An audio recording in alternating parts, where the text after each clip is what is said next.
twe. Ifanc a del, hwyrach yn casglu hen astres a chel. Maen nhw'n rhai clen, uchel ei bri. Ni'n camgymeriad oedd na doeli. Ond hwyrach dawyr awyr, pan ddeffraf gyda'r awyr. A ma'n had yn fy nghyfarch, hwyrach.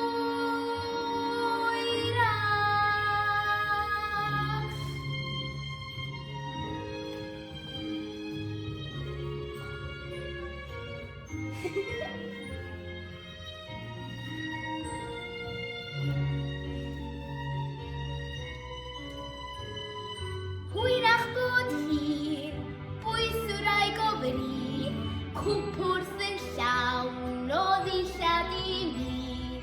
Hwyrach ei bod nhw'n llyn mot gen i, cyn bellad bod nhw'n rieni fi. Ond hwyrach cyn